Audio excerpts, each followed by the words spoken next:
하겠습니다. 교회에 처음 나오신 분 입장에서 예배를 드려보면 여간 어색한 것이 아닙니다. 여러분들은 이렇게 익숙한 교회에 나와서 그럴지 모르지만 저도 다른 교회 처음 가보면 굉장히 어색합니다. 사람도 어색하고 또 예배 드리는 환경도 다르고 또 목사님 설교도 다르고 그러다 보니까 굉장히 어색한 것이 맞죠.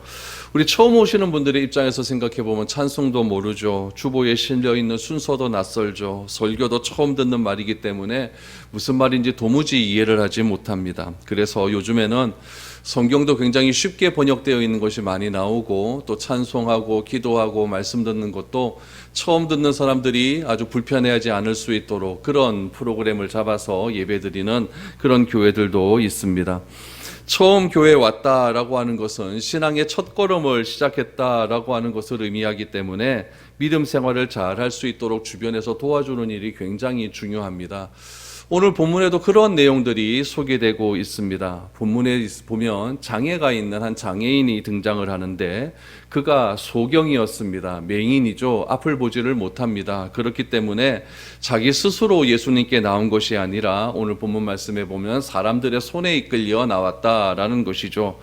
이 사람은 믿음이 있는 것도 아닙니다. 그러나 그가 예수님을 만나고 예수님 때문에 새로운 인생을 경험하는 그런 내용들이 오늘 본문에 소개되고 있습니다. 오늘 말씀을 통해서 우리는 과연 어떤 삶을 살고 있는지 말씀에 비추어서 한번 적용해 볼 수 있는 그런 시간들이 될 수 있었으면 좋겠습니다. 22절 말씀 한번 보시죠. 벳세다의 이름에 사람들이 맹인한 사람을 데리고 예수께 나와 손대시기를 구하거늘 라고 말합니다. 벳세다에 이르렀다. 어디에서 출발했죠? 달마나두라고 하는 그런 곳에서 출발을 했죠. 달마누다라고 하는 곳에서 바리새인과 누룩에 관한 논쟁을 하지 않았습니까? 또 표적에 관한 논쟁을 했습니다. 그리고 달마누다 항에서 배를 타고 벳세다로 가는 도중에 제자들과 바리새인과 헤롯에 대한 누룩에 대한 말씀을 예수님께서 가르쳤습니다. 그래서 헤롯과 바리새인의 누룩을 조심해라 라는 당부의 말씀을 하셨죠. 그러나 제자들은 그 예수님의 말씀을 이해하지 못했습니다. 그래서 예수님으로부터 아직도 깨닫지 못하느냐라고 하는 그런 책망을 받게 되었습니다. 예수님과 제자들과 대화하는 도중에 달마누다에서 출발한 배는 갈릴리 북쪽에 있는 벳세다에 도착을 하게 됩니다.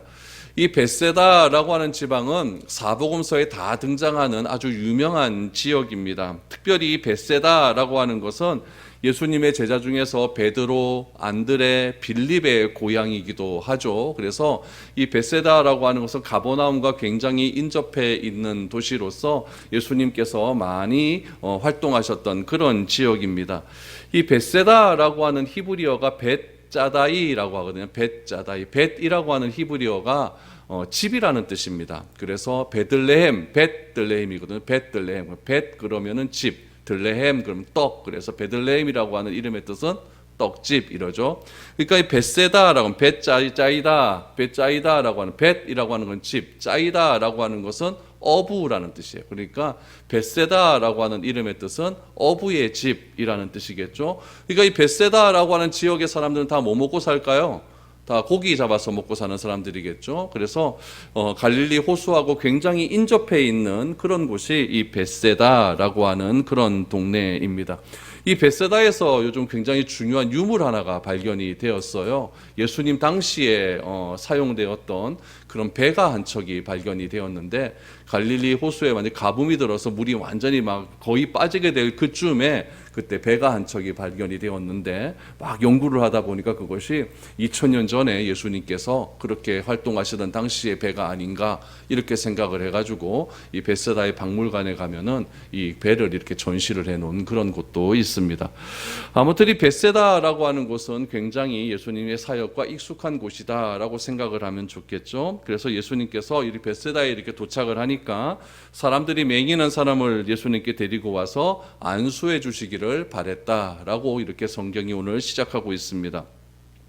예수님께서 두로 지방을 이렇게 도착하자 예수님 사람들이 그때는 누구를 데리고 왔었냐면은 귀 먹고 말 더듬는 자를 데리고 오지 않았습니까? 그래서 예수님께 안수해 주시기를 구했습니다. 그래서 이 마가는 귀 먹고 말 더듬는 자를 이렇게 회복시켜 주시는 이런 사건을 통해서 예수님이 하나님의 아들이다라는 것을 선언하기를 원하셨던 거죠. 그리고 두로 지방에서 시돈 지방에서는 수로보니게 여인의 귀신 들린 딸을 고쳐 주시지 않았습니까? 그래서 또 수로 지방을 지나서 데가볼리 지방을 지나 갈릴리 호수 지역에서 벌어진 칠병이어의 사건, 이 사건을 통해서 또 예수님께서는 하나님의 아들됨을 증거하셨습니다. 그리고 예수님께서는 유대인 지역으로 이제 들어오신 것이죠. 그러니까 두로와 시돈 지역에서 있었던 일, 또 칠병 두어 마리의 기적을 행했던 일은 다 이방인 지역에서 있었던 일인데 예수님께서 이방인 지역에서 배를 타고 건너오셔서 달마누다 지역에 도착하셨고 달마누다 지역에서 또 바리새인들과 또 표적에 관한 논쟁을 하시고 다시 이제 건너서 지금 벳세다 지역으로 올라가셨다라고 하는 이야기죠. 그러면 여러분 이방인 지역에서 이런 일들이 있었어요. 이방인 지역에서 말 더듬는 사람, 뒤를 듣지 못하는 사람, 수로보니게 여인의 귀신 들린 여인의 딸을 고쳐주신 사건들, 또 칠병 두어 마리의 기적의 사건들, 이런 사건들이 이방인 지역에서 있었지만은 이 이방인 지역에서 있었던 모든 기적의 내용들이 유대인 지역까지 다 지금 소문이 펼쳐지는 그런 시기였던 것이죠. 그랬기 때문에 벳세다 지역 사람들도 이 지역에 대한 소문을 굉장히 빨리 듣고 있었다는 것을 우리는 알게 됩니다. 왜냐하면은 이 벳세다는 갈릴리 북부 지역에 있잖아요. 갈릴리 북부 지역에 있고 그 갈릴리 북부에서 오른쪽으로 조금만 더 가면은 이방인 지역인 데가볼리 지역이 나오거든요. 그렇기 때문에 이 데가볼리 지역에서 있었던 사건은 벳세다에서는 금방 들릴 수 있는 아주 옆 동네 사건과 같은 그런 지역의 일들이었다는 이야기죠. 그렇기 때문에 이방인 지역에서 있었던 여러 가지 기적에 대한 소식을 유대인 지역이었던 이 벳세다 사람들로 들었기 때문에 사람들이 누구를 데리고 오는 겁니까? 맹인을 데리고 오게 됐다는 이야기죠. 그런데 문제는 앞을 보지 못하는 매기는 예수님에 관한 소문을 전혀 듣지 못한 그런 사람이었기 때문에 사람들의 손에 의해서 예수님께 나왔다라는 것은 무엇을 의미하는 거냐면은 이 맹인에게는 믿음이 없다라는 것을 뜻하는 것이기도 합니다. 여러분 당시에 유대인들 사회에서는 어떤 이야기들이 있었냐면 어떤 믿음이 있었냐면은 죽은 자를 살려내는 것보다 맹인의 병을 고쳐서 눈을 뜨게 하는 것이 훨씬 더 어려운 기적으로 간주하는 그런 시기였습니다.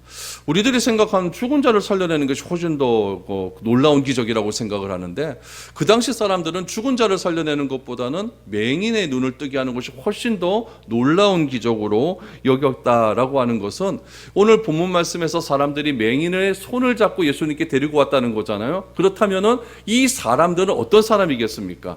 이건 믿음이 대단한 사람이에요. 죽은 자를 살려내는 것보다 맹인의 눈을 뜨게 하는 것이 훨씬 더 큰 기적으로 여겼던 그때에 예수님께 이 맹인을 데리고 오면 이 맹인이 눈을 뜰 수 있다라고 하는 믿음을 가지고 데려온 것 아니겠습니까? 그러니까 이 사람들의 믿음은 굉장히 큰 믿음을 소유한 그런 사람이었다는 것을 알게 되는 것이죠. 믿음이 있는 사람에 의해서 예수님을 찾아온 이 맹인을 그럼 예수님은 어떻게 대했을까요? 오늘 본문 말씀에 보면은 예수님이 이렇게 대했다라는 것을 알게 되는 것이죠. 23절 말씀을 보시죠. 예수님이 어떻게 대합니까? 예수께서 맹인의 손을 붙잡으시고 마을 밖으로 데리고 나가사 눈에 침을 뱉으시며 그에게 안수하시고 무엇이 보이느냐 물으시니 라고 말합니다.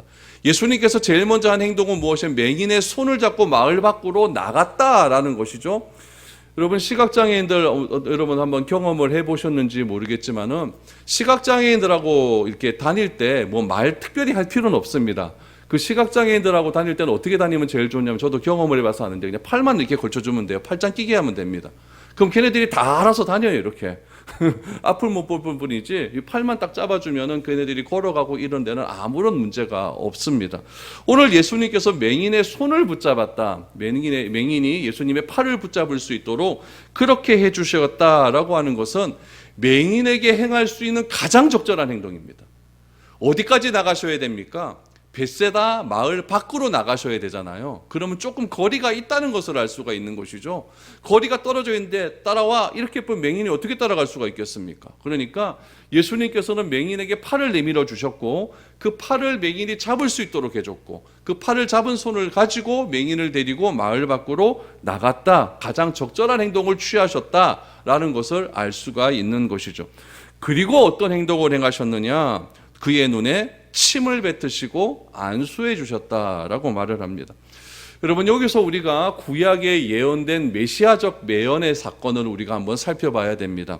이사야 42장 6절 7절 말씀을 보시면은 예수님께서 맹인에게 손을 잡고 한 행동을 이렇게 표현하고 있습니다. 나 여호와가 의로 너를 불렀은즉 내가 내 손을 잡아 너를 보호하며 너를 세워 백성의 언약과 이방인의 빛이 되게 하리니 내가 눈먼 자들의 눈을 밝히며 갇힌 자를 감옥에서 이끌어내며 흑암에 앉은 자를 감방에서 나오게 하리라 라고 말씀하고 있습니다. 여러분, 하나님께서 뭐라고 예언을 하시냐면은 내가 너를 의로 불러냈는데 그 불러내신 사건을 내가 내 손을 잡아 이끌어낸다 라고 말을 합니다. 이끌어내는 사건을 7절에 보니까 어떻게 표현하냐면은 눈먼 자들의 눈을 밝히며 그 눈먼 자들의 눈을 밝히는 사건을 이렇게 비유하고 있죠. 눈이 멀었을 당시에는 감옥에 갇힌 건데 그 감옥에서 빼내어 주는 것이 눈을 보게 하는 사건이다. 흑암에 앉혀 있는 것이 눈먼 자의 사건인데 그 흑암에 있는 자를 밖으로 끄집어 내주는 것이 눈물 뜨게 하는 사건이다 라고 이렇게 이사야 선지자는 예언하고 있습니다. 그렇다면 이사야 선지자가 이 예언을 할 당시에는 어떠했느냐? 이 당시에는 바벨론의 포로에 잡혀있는 상태가 눈먼 자의 상태인 거예요.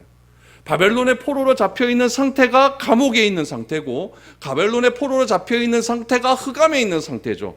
그 이스라엘 백성들을 내가 내 손을 잡아 끌어내겠다는 겁니다. 감옥에서 끌어내어 주시고 바벨론의 흑암의 상태에서 끌어내어 주시겠다. 이걸 누가 하느냐? 메시아가 하겠다는 겁니다. 메시아가 하겠다.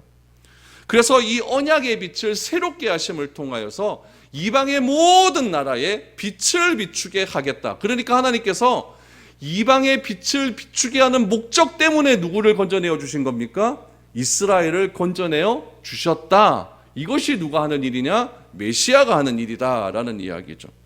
그러니까 이사야의 예언은 당시로는 바벨론의 포로에서 해방되는 사건을 이야기하는 것이고 먼 미래로 바라보자면 이 사건을 누가 일으킨다? 메시아가 일으킨다. 이 사건을 그리스도가 일으키신다. 그 그리스도가 이 땅에 오면은 이런 일들을 행하실 것이다 라는 사실을 누가 알고 있었을까요? 유대인들은 알고 있다는 이야기죠. 지금 이 지역이 어느 지역입니까? 벳세다? 유대인 지역이죠. 그러니까 이 유대인 사람들이 메시아가 오면 이런 일을 행한다. 근데 이 메시아에 대한 소식이 자꾸 들려오기 시작을 하는데 저쪽 데가볼리 지역에서 예수님께서 이상한 일들을 행하시고 두로와 시돈에서도 이런 일을 행하셨으니까 메시아의 예언처럼 이사야의 예언처럼 맹인의 눈을 밝히는 이런 일을 누가 할 수 있을 것이다? 예수님은 할 수 있을 것이다. 이 철저한 믿음에서 사람들이 맹인을 예수님께 데리고 왔다라는 것이죠. 정말 놀라운 일 아닙니까? 놀라운 믿음 아니겠습니까? 이처럼 믿음을 가진 사람은 이 소경된 자들, 앞을 보지 못하는 사람들, 하나님을 알지 못하는 사람들을 이렇게 데리고 올 수 있는 그런 능력을 행할 수 있다라는 것을 우리는 알게 되는 것이죠.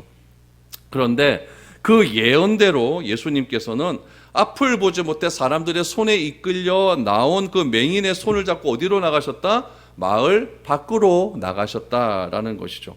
그래서 보지 못함으로 인해 새롭게 보게 될 일을 지금 감옥에서 나오게 하는 일로 그렇게 예언을 하고 있다라는 이야기입니다.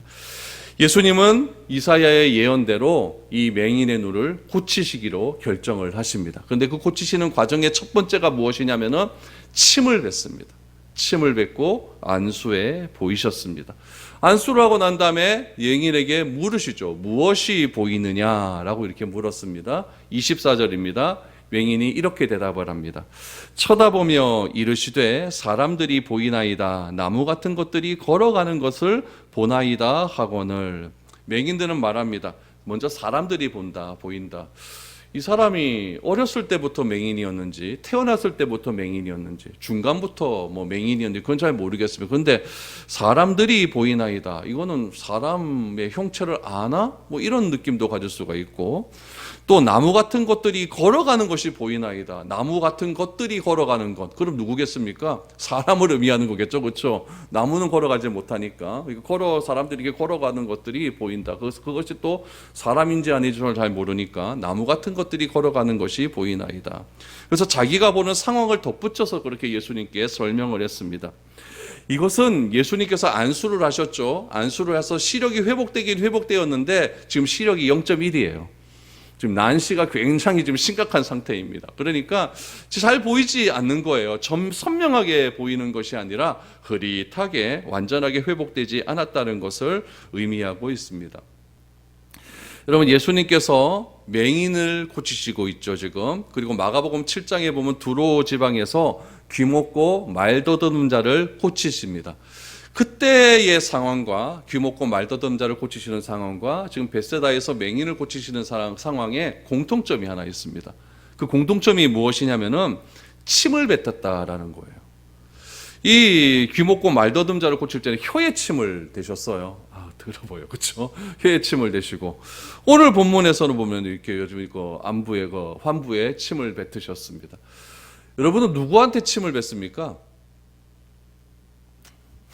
사람한테 침 뱉으면 안 되죠, 그렇죠? 개한테도 침을 뱉으면 안 됩니다. 여러분, 침을 뱉는 행위는요, 그 사람의 인격을 무시할 때, 정말 내가 기분 나쁠 때 침을 퇴 뱉어 버립니다. 다시는 내가 너 안 본다. 절교할 때 퇴 이거 가버리잖아요, 그렇죠? 침 뱉는 행위는 사람을 무시하고 막 절교하고 뭐 이런 때 사용하는 그런 행동이죠. 그러면은 침을 뱉은 사람도 기분 나쁘고, 침 맡은 사람의 입장에서 보면 이건 더 기분 나쁜 거예요. 저 사람이 날 무시하나? 굉장히 감정이 상하는 그런 행동이었죠. 그러면 예수님께서 왜 자꾸 이런 행동을 자꾸 하실까? 침 뱉는 행동을 하실까? 제가 문서를 좀 찾아보니까 이런 내용들이 나옵니다. 이 침 뱉는 행위는 그 당시에 문화와 관련이 되어 있어요. 어떤 문화냐면은 치유자들이, 그러니까 어떤 병을 치유하는, 근데 의학 기술에 의해서 치유하는 것이 아니라 어떤 신에 의존해서 치유하는 치유자들이 이런 일들을 행할 때 환부에 침을 뱉었다라고 하는 그런 기록이 있습니다. 어디에서 주로 이런 일들을 많이 했냐면은, 저도 이 지역이 어딘지를 잘 모르겠는데 그리스 남부 지방에 보면은 에피다우루스라고 하는 지방이 있대요. 그래서 내가 네이버를 찾아보니까 에피다우루스라는 지방이 진짜 있어요. 에피다우루스라고 하는 지방에서 치유자들이, 신의 힘에 의존해서 병을 고치는 치유자들이 병을 고칠 때 그 환부에 침을 뱉었다라고 하는 그런 기록이 있습니다. 그럼 그 당시에는 다 로마가 지배하는 그런 시대 아니겠습니까? 그럼 로마가 지배하는 시대라는 것은 문화도 다 영향을 받는다는 이야기예요.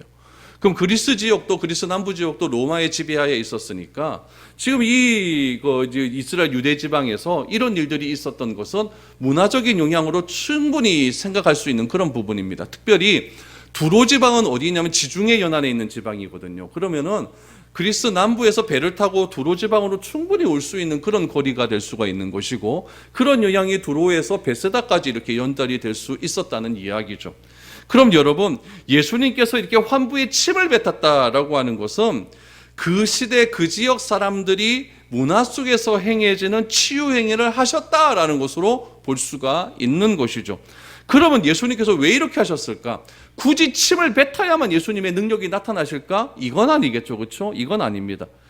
굳이 침을 뱉지 않으셔도 치유할 수 있는 능력은 예수님께 있습니다. 있지만 문화적인 소통을 통해 친밀하게 다가가시고자 하는 예수님의 마음이 있었다는 이야기죠. 여러분, 우리나라에도 처음 복음이 들어갈 때, 조선에 들어갈 때 선교사들이 굉장히 답답해했습니다. 문화적인 차이가 너무 다르니까. 그러니까 선교사들이 우리나라 땅에 처음 들어왔을 때 제일 먼저 하는 행동은 무엇이냐면은 이 땅의 문화를 이해하는 거예요. 이 땅의 사람들은 과연 어떤 문화를 가지고 살아가는가? 선교사님들도 마찬가지죠. 선교사님들도 타 지역으로 가게 되면은 그 문화를 이해하는데 1년, 2년이 소비됩니다. 그래도 잘 이해가 안 돼요. 왜 저렇게 할까? 우리나라는 안 그렇습니까? 우리나라도 지역색이 분명하잖아요. 동과 서가 갈려 있으니까 전라도에서 하는 문화와 경상도에서 하는 문화가 달라요. 남북으로 갈려 있으니까 그 문화가 다 다르다는 이야기죠. 그래서 그 문화 사람들에게 친근감 있게 다가가기 위해서는 그 문화를 이해하는 것은 절대적으로 중요한 일입니다. 예수님께서 이런 일들을 하셨다라고 하는 것은 사람들의 삶과 문화 속에 거하시려고 하는 예수님의 배려를 볼 수가 있는 거죠. 이런 일들을 행함을 통해서 예수님께서 우리 지역의 문화를 이해하시는 분이시네, 이렇게 알 수가 있는 거죠. 그렇게 되면은 훨씬 더 복음을 전하는데 아주 수월한 그런 일들이 된다라는 이야기죠. 그럼 그때 당시에 예수님만 그렇습니까? 오늘날 우리에게 찾아오신 예수님도 동일하다는 이야기예요. 예수님은 우리의 환경과 상황을 다 아시고 이해하시는 그런 분이십니다. 그래서 내 상황과 환경에 맞게 찾아오시는 분입니다. 건강한 자에게는 건강한 환경에 맞게 찾아오십니다. 아프고 힘들고 병든 자들에게는 그 힘듦에 맞게 찾아오시는 분이 바로 예수님이라는 이야기죠. 어려움을 당해, 자녀 때문에 어려움 당하고 물질 때문에 어려움 당하시는 분들이 있다면은 그런 상황에 맞게 말씀을 주시고 그 상황에 맞는 것으로 그렇게 찾아와 주신다는 이야기죠. 생뚱맞게 찾아오시는 그런 분이 아니라는 이야기입니다. 지금 내가 겪고 있는 환경과 상황은 어떻습니까? 그 상황과 환경이 주님을 만날 수 있는 가장 절호의 찬스라는 것을 우리는 기억해야 됩니다. 맹인은 혼자 나온 것이 아니라 사람들에 의해서 나왔잖아요. 그 맹인에게 있어서는 그 환경이 가장 중요한 환경이었던 거예요. 예수님께서 벳세다에 안 오셨다면 어떡할 겁니까? 벳세다에 오셨는데 그 벳세다에 오신 예수님을 지금 사람들과 맹인의 환경에 맞게 예수님을 만날 수 있는 그런 기회가 주어진 것 아니겠습니까? 그때 상황이 어떤 상황일까요? 예수님께서 이방인 지역에서 이적을 막 행하셔서 예수님에 대한 소문이 지금 유대 지역까지 막 펼쳐지고 있는 그 상황 속에 맹인이 예수님을 만난 것은 너무나 기가 막힌 타이밍 아니겠습니까? 이것이 예수님께서 우리를 사랑하시는 방법이라는 이야기죠. 그러므로 이런 상황을 잘 아는 신앙의 동역자들이 필요하다는 이야기예요. 나는 아직 믿음이 어려서 그런 상황을 모른다면은 믿음이 성숙해서 그런 것들을 아시는 분들이 믿음이 어린 사람들을 데리고 나와주셔야 되는 거죠. 나와주셔서 예수님께서 이런 일도 우리 상황에 맞게 이런 일도 행하시는 분이시다. 앞을 못 보면 손을 내밀어 주시는 분이시고 그 지역 사람들의 상황에 맞게 침까지 뱉어 주시면서 그렇게 우리를 치료해 주시는 그런 분이시다. 우리의 문화를 너무나 잘 아시는 분이시다. 그분께 나와 우리 한번 같이 기도해 보자. 같이 신앙생활 한번 해보자. 이런 것이 예수님을 먼저 아는 우리들이 행해야 되는 일이다라는 이야기죠. 그러므로 하나님은 그렇게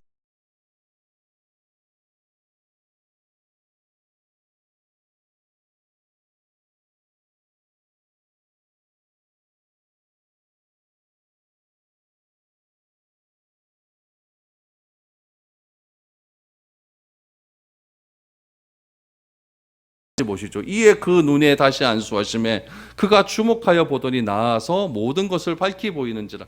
요거는 의역을 해놓은 거거든요. 조금 우리 상황에 맞게 의역해 놓은 요거를 원문 그대로 직역을 하면 이렇게 직역이 됩니다.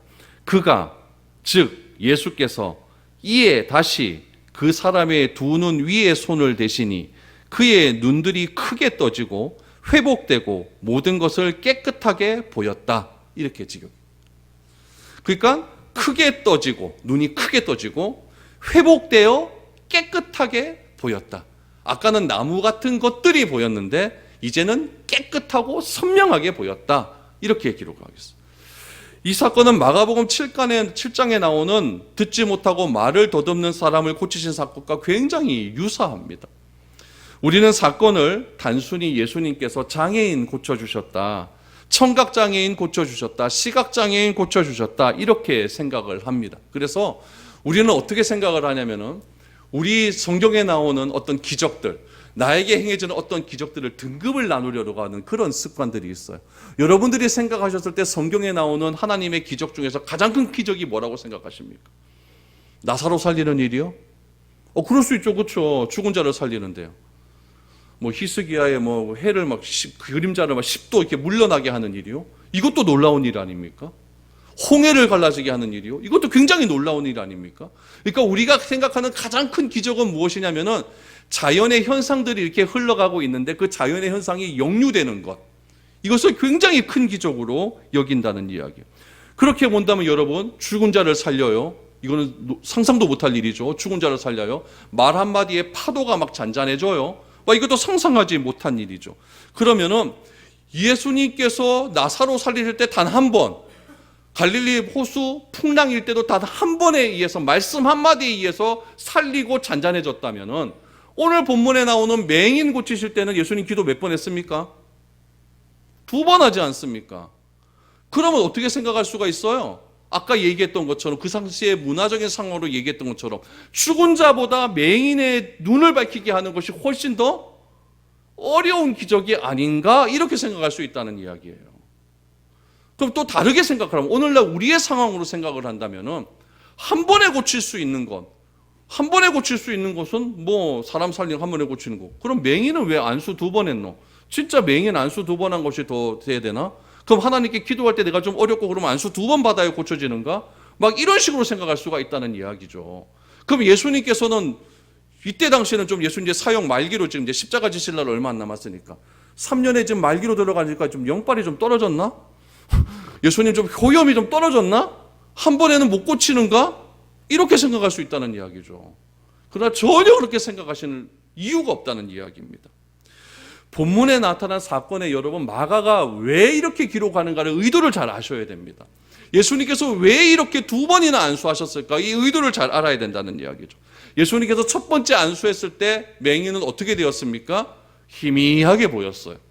2번째 안수하실 때는 또렷하게 보였다는 이야기죠.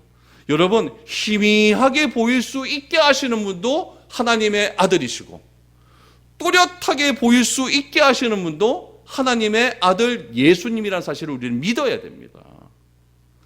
여러분, 2번째 안수해서야만 고칠 수 있는 분이라는 사실, 여러분 이것에만 집중하면 안 된다는 이야기예요.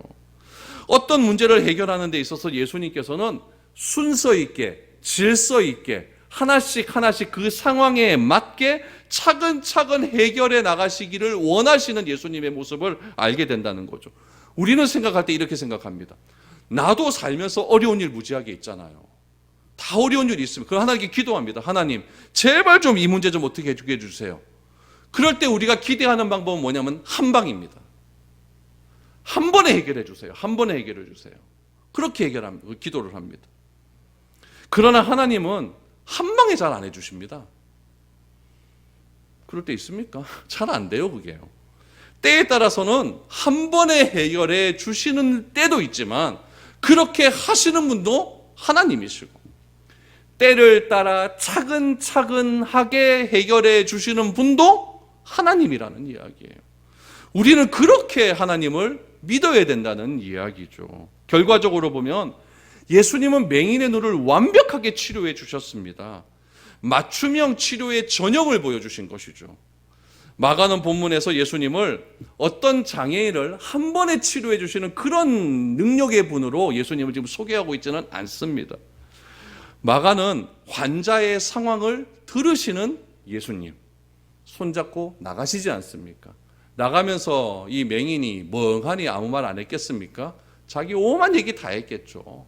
그런 상황을 들으시는 예수님, 그 증세에 맞는 처방과 해결책을 보여주심을 통하여서 마침내 회복해 하시는 세밀하신 분으로 우리에게 그렇게 나타나고 있는 겁니다. 그래서 첫 번째 기도할 때는 희미하게 보여주셔서 예수님은 어때요? 예수님이 진짜 이런 분이시구나. 주목하여 보니 환하게 보이게 되는 그런 놀라운 일들을 우리에게 보여주시는 것이죠. 제자들은 이미 예수님의 이런 놀라운 능력을 수없이 경험을 했습니다. 심지어 예수님의 능력으로 제자들이 둘씩 파송을 받지 않습니까? 파송받을 때 예수님께서 제자들에게 뭐라고 말씀하십니까? 너희들은 기도함으로 병자를 고치고 기도함으로 귀신을 쫓아내는 능력이 있을 것이다. 제자들이 파송받아 퍼져나갔어요. 행했습니까? 안 했습니까? 진짜 행했어요. 보고할 때 그렇게 행하지 않습니까? 기도했더니 귀신들이 떠나가나이다. 이렇게 보고를 하지 않습니까? 제자들은 예수님의 능력으로 말미암아서 병자도 고치고 귀신도 쫓아내는 경험도 했습니다. 그럼에도 불구하고 제자들은 이적을 행하는 예수님의 능력을 인정하면서도 그 이적을 행하시는 예수님이 하나님의 아들이라는 사실을 아직도 믿지 못하는 거예요. 아직도 못 믿습니다. 제자들의 이런 모습을 보시고 예수님은 한탄하시죠. 아직도 깨달음이 없느냐? 아직도 깨닫지 못하느냐? 예수님께서 하나님의 아들이라는 사실을 알지도 믿지도 못하는데 예수님께 질문에 대해서 무엇이라고 제자들이 말을 할 수가 있겠습니까? 여기서 제자들의 한계를 보게 되는 것이죠. 그러면은 첫 번째로 예수님께서 손잡아 이끄시는 것은 이사야 선지자 말씀에 의해서 이스라엘 백성들을 끄집어내는, 구원하시는 그런 장면이라고 한다면, 두 번째 안수하셔서 환하게 밝혀 보이시는 그 장면은 구약에서는 어떻게 예언하고 있을까요? 예레미야 32장 31절을 보시죠. 예레미야 32장 31절. 여호와의 32장 31절인데 조금 잘못된 것 같습니다. 제가 다시 읽어드리겠습니다. 여호와의 말씀이니라. 보라, 날이 이르니니 내가 이스라엘 집과 유다 집에 새 언약을 맺으리라. 날이 이르게 될 것인데 그 날이 어떤 날이냐? 이스라엘 집과 유다 집에 새 언약을 맺으리라 라고 말씀하시죠. 예수님은 이사야 선지자 말씀을 통해서 하나님께서 이스라엘의 손을 잡아 보호하시고 언약과 이방의 빛이 되게 하시겠다라고 약속하셨습니다. 마치 예수님께서 맹인의 손을 잡고 마을 밖으로 나가신 것과 똑같은 내용입니다. 손을 잡고 이스라엘을 보호하셔서 이방의 빛이 되게 하신 하나님께서 이제 이 일을 구체적으로 이루게 하기 위해서 예레미야와 언약하십니다. 뭐라고 말씀하시느냐? 이스라엘 집과 유다 집에 새로운 언약을 맺게 하시는데 그 언약이 어떤 언약이냐? 새 언약이다 말씀해. 새 언약. 처음에는 맹인이 잘 보이지 않지 않습니까? 희미하게 보였어요. 그래서 사람들이 나무 같은 것들이 걸어가나이다 라고 말을 합니다. 하나님의 놀라운 구원 계획이 희미하게 보이는 거예요. 그러나 예수님께서 두 번째로 안수하시자 맹인이 주목하여 보았습니다. 그랬더니 모든 것이 밝히 보이지 않습니까? 무엇이 밝히 보였을까요? 바로 하나님께서 이스라엘 집과 유대 집에 새로운 언약, 새 언약을 맺으신다는 겁니다. 새 언약을 맺어주겠다. 그러므로 이 오늘 본문의 사건은 단순하게 또 한 명의 몸이 불편한 장애인이 고침을 받는 그런 이야기가 아닙니다. 예수님을 깊이 만나 그분의 섬세한 만지심과 그분의 새로운 생각을 경험해야만 우리는 비로소 새 언약을 우리와 맺기를 원하시는 하나님의 놀라운 은총을 경험하게 된다는 이야기입니다. 예수님의 사랑을 우리는 새 언약을 통해서 깊이 알 수 있게 된다는 것이죠. 그래서 내가 어떤 상태이든지 중요한 것은 무엇이냐면은 주님의 손 잡고 마을 밖으로 나가는 것이 중요합니다. 나가서 예수님께 모든 것을 다 털어놓는 거예요. 털어놓으시면은 예수님께서는 우리의 상황에 맞게 맞춤형 응답을 해 주십니다. 그것이 한 번에 해결되든지 차근차근 해결해 주시든지 예수님께서는 그렇게 해결해 주시는 분이라는 것을 알게 되는 거죠. 그리고 26절에 보니까 예수께서 그 사람을 집으로 보내시며 이르시되 마을에는 들어가지 말라 하시니라. 여러분, 집으로 돌려보내는데 마을로 들어가지 말라라고 하는 것은 무슨 의미일까요? 이 맹인의 집이 마을 안에 있다는 얘기입니까? 마을 밖에 있다는 얘기입니까? 마을 밖에 있다는 얘기겠죠. 그러니까 맹인이니까 마을 안에서도 살지 못하는, 공동체와 완전히 떨어져 사는 그런 사람이었다는 것을 알게 되는 거죠. 그럼 왜 마을 안으로 들어가지 말라고 했을까요? 아직까지 내가 메시아됨을 증거하지 말아라는 얘기입니다. 아직까지 내가 예수님에 의해서 눈이 떠졌다는 것을 증거하지 말라는 그런 이야기입니다. 그래서 예수님께서도 지금 마가복음 8장까지의 사역을 쭉 보시면 자신이 하나님의 아들이라는 얘기를 입으로 직접 한 적은 없습니다. 없어요. 왜냐하면 당시에 유대인들이 생각하는 메시아상과 예수님의 생각하는 메시아상이 너무 달랐기 때문에 지금 이제 와서 예수님께서 막 메시아됨을 선포하시게 되면은 때가 이르지 않은 상태에서 자꾸 부딪히게 되거든요. 그러면 안 된다는 이야기죠. 전통적인 유대인들이 가지고 있었던 메시아의 생각은 무엇입니까? 힘 있는 자가 와서 로마의 힘에 의해서 우리를 구원한다 이건데 예수님의 모습은 그건 아니었거든요. 그러니까 예수님께서는 아직 말하지 말아라. 그래서 예수님께서는 그럼 언제 털어놓으시느냐? 이제 다음 주에 보면은 예수님 베세다에서 어디로 가시면 가이사라 빌립보로 가십니다. 가이사라 북쪽으로 조금 더 올라가게 돼요. 북쪽으로 조금 올라가야 가이사라 빌립보가 나오는데 거기서 예수님께서 제자들에게 물으시죠. 너희는 나를 누구라 하느냐? 그때 베드로가 주는 그리스도시요 살아계신 하나님의 아들입니다. 그래서 예수님이 좋아하시는 겁니다. 그래서 좋아. 지금까지는 몰랐는데 드디어 알게 되는 것이죠. 메시아임을 제자들의 입에서 고백하니까 예수님의 입에서 터져나오는 말이 무엇입니까? 나는 이제 십자가를 진다. 나는 이제 고난을 받게 된다. 나는 이제 부활하게 된다. 그리고 가이사라 빌립보에서 예수님께서 변화산으로 가시죠. 변화산에서 변화되신 다음에 내려오시면서 또 그 이야기를 하십니다. 나는 고난받는다. 십자가에서 죽는다. 부활한다. 그러나 제자들은 그렇게 고백해놓고도 알까요? 모를까요? 아직도 몰라요. 언제 알까요? 사도행전 2장 가서 아는 거예요. 성령이 와서 알게 되는 것이죠.